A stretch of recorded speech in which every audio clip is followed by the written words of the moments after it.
इस वक्त हमारे साथ मौजूद हैं उत्तर प्रदेश के सरकार में मंत्री दानिश शहजाद अंसारी जी।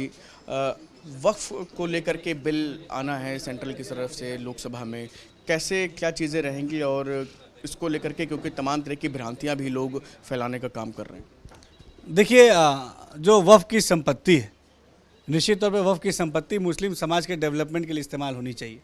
वहाँ पर स्कूल, कॉलेज, हॉस्पिटल बने जिससे मुस्लिम समाज के लोगों को इसका लाभ मिले, इसका फ़ायदा मिले। ये हमारी सरकार की हमेशा सोच रही है।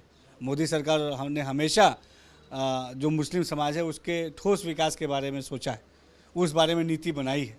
ऐसी बहुत सारी मुस्लिम समाज से शिकायतें हमेशा आती हैं जिसमें वक्फ की संपत्तियों पर इलीगल जो है कब्ज़े, इलीगल इंक्रोचमेंट या उसकी संपत्तियों को बेचा जाना भी, ऐसे कई जगह शिकायतें आती हैं।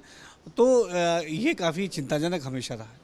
हमारी सरकार ने हमेशा मुस्लिम समाज के हितों की रक्षा की सोच के साथ काम किया है।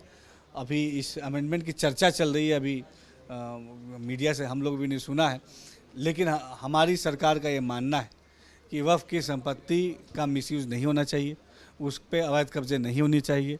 वक्फ की संपत्तियों का इस्तेमाल मुस्लिम समाज के डेवलपमेंट के लिए होना चाहिए और हम ईमानदारी से उस दिशा में काम कर रहे हैं। तो विपक्ष लगातार इस पर सवाल खड़े कर रहा है। आज अखिलेश यादव ने भी कहा कि ये गैर संवैधानिक है और हम इसको पूरी तरह से अपोज करेंगे। सर देखिए, समाजवादी पार्टी ने हमेशा मुस्लिम समाज के विकास के बारे में विकास से उल्टी दिशा में मुस्लिम समाज को बढ़ाने का काम किया है। हम अगर मोदी जी और योगी जी मुस्लिम समाज की तालीम की बात करते हैं, ये बात भी समाजवादी पार्टी को हजम नहीं होती है। मोदी जी और योगी जी मुस्लिम मदरसों को आधुनिक बनाने की बात करते हैं, ये बात भी समाजवादी पार्टी को हजम नहीं होती है। मोदी जी योगी जी अगर कहते हैं कि वक्फ की संपत्तियों की रक्षा करनी है, ये बात भी समाजवादी पार्टी को अच्छी नहीं लगती। समाजवादी पार्टी ने हमेशा मुस्लिम समाज के विकास में बाधा बन के उनके विकास को रोकने का काम किया है, लेकिन हमारी सरकार पूरी ईमानदारी से, पारदर्शी तरीके से मुस्लिम समाज के विकास के लिए प्रतिबद्ध है।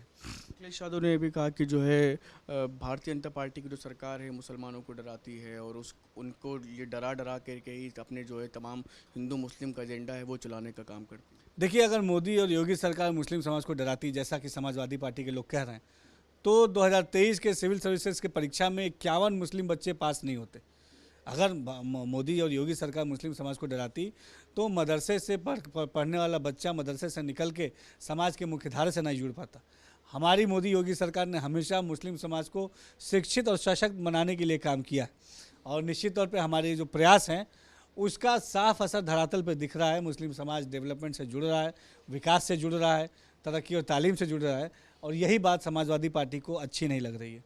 एक प्रमुख बात एक और उन्होंने कही कि सदन में मुख्यमंत्री जी ने नजूल वाला जो बिल पेश किया, तो उनका कहना है कि मुख्यमंत्री को किसी ने बता दिया कि नजूल सिर्फ मुसलमानों से ही जुड़ा हुआ है, इसलिए उन्होंने जो है मुसलमानों के खिलाफ रहते हैं चूँकि वो, इसलिए जो है ऐसा बिल बोला। देखिए, समाजवादी पार्टी ने हमेशा समाज को भ्रमित करने के एजेंडे के साथ राजनीति की है। उनका कोई पॉलिटिकल स्पष्ट विज़न नहीं है। वो केवल और केवल बेवजह की बातें करके समाज का ध्यान भटका के अपनी राजनीतिक रोटियां सेकना चाहते हैं।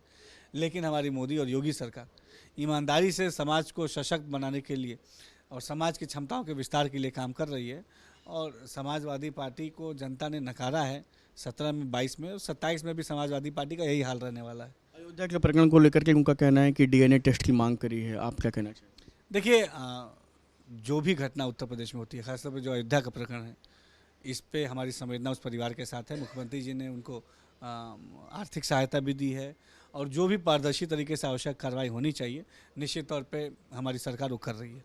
बहुत बहुत शुक्रिया। तो ये थे हमारे साथ उत्तर प्रदेश की सरकार में मंत्री दानिश शहजाद अंसारी। वीडियो जर्नलिस्ट दीपक राणा के साथ शुभम पांडे, न्यूज स्टेट, लखनऊ।